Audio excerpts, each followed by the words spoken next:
Airtel നമ്മളെ നല്ല വൃത്തിയായിട്ട് പറ്റിച്ചുകൊണ്ടിരിക്കുക എന്ന് പറഞ്ഞാൽ നിങ്ങൾ സമ്മതിക്കും. സംഭവം 2026 തുടങ്ങിയ സംഭവമാണ്. സംഭവം എന്താണെന്ന് വെച്ച് കഴിഞ്ഞിട്ടുണ്ടെങ്കിൽ നമ്മുടെ എയർടെലിലെ 5G, ഈ 5Gനെ നമുക്ക് based on priority post paid കസ്റ്റമേഴ്സിന് മാത്രം കിട്ടുന്ന രീതിയിലാക്കാൻ പറ്റും.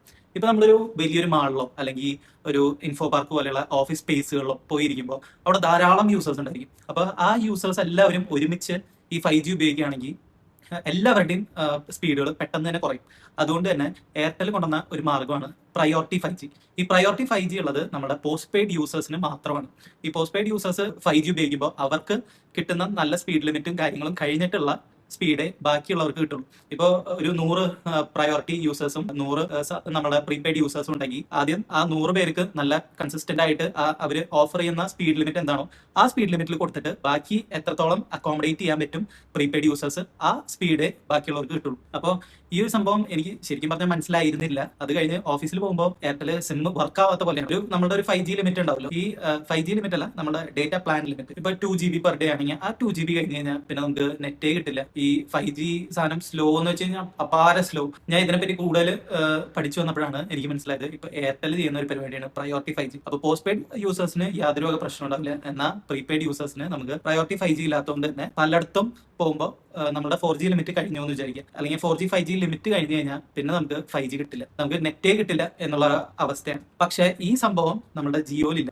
2016 ജിയോ ലോഞ്ച് ചെയ്തത് മുതൽ ഒരു 2025 വരെ ഏകദേശം 9 കൊല്ലത്തോളം ഞാൻ ജിയോ യൂസർ ആയിരുന്നു. പിന്നെ എനിക്ക് തോന്നി എയർടെൽ കുറച്ചുകൂടെ ബെറ്റർ ഫീച്ചേഴ്സ് ഓഫർ ചെയ്യുന്നുണ്ട് എന്ന് തോന്നിയിട്ട് ഞാൻ ഒരു വർഷത്തേക്ക് ചേഞ്ച് ചെയ്തതാണ്. പക്ഷെ ഇപ്പോഴത്തെ അവസ്ഥ എന്ന് വെച്ച് കഴിഞ്ഞിട്ടുണ്ടെങ്കിൽ 4G 5G അൺലിമിറ്റഡ് എന്ന് പറഞ്ഞുള്ള ഓപ്ഷൻ ഉണ്ട്.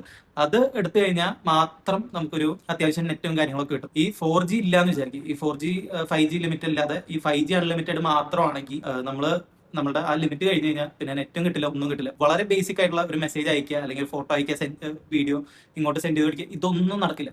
അപ്പൊ ഞാൻ എന്തായാലും ജിയോയിലേക്ക് തിരിച്ചു പോകാൻ തീരുമാനിച്ചു, എയർടെൽ ഉപേക്ഷിച്ചു. നിങ്ങളുടെ എയർടെൽ യൂസർ എക്സ്പീരിയൻസസ് ഒന്ന് കമന്റ് ചെയ്തേക്കാം. ഇത് നിങ്ങൾക്കും ഫീൽ ചെയ്തിട്ടുണ്ടോ എന്നുള്ളതൊന്ന് കമന്റ് ചെയ്യാം. പൊതുവെ മാൾസ്, നമ്മുടെ എയർപോർട്ട്സ്, ഓഫീസസ് ഇവിടെയൊക്കെയാണ് കൂടുതലും ഈ പ്രയോറിറ്റി 5Gയുടെ ഇഷ്യൂസ് വരുന്നത്. അപ്പൊ നിങ്ങൾ അങ്ങനെയുള്ള സ്പോട്ടുകളിൽ പോകുമ്പോൾ നെറ്റ് കിട്ടുന്നുണ്ടോ കിട്ടുന്നില്ല അതൊക്കെ ഒന്ന് കമന്റ് ചെയ്തേക്കാം. ജിയോക്ക് ഇതുവരെ അങ്ങനെ ഒരു പ്രയോറിറ്റി 5G വന്നിട്ടില്ല. അതുകൊണ്ട് തന്നെ ജിയോ യൂസേഴ്സിന് ഇത് ബാധകമല്ല. ജിയോക്ക് എവിടെ 5G ഉണ്ടെങ്കിലും ആ 5G കിട്ടിയിരിക്കും. പക്ഷെ എയർടെലിന് ആ ലൊക്കേഷനിൽ 5G ഉണ്ടെങ്കിൽ കൂടെ നമ്മൾ പോസ്റ്റ് പെയ്ഡ് യൂസർ അല്ലെങ്കിൽ 5G നിഷേധിക്കപ്പെടും.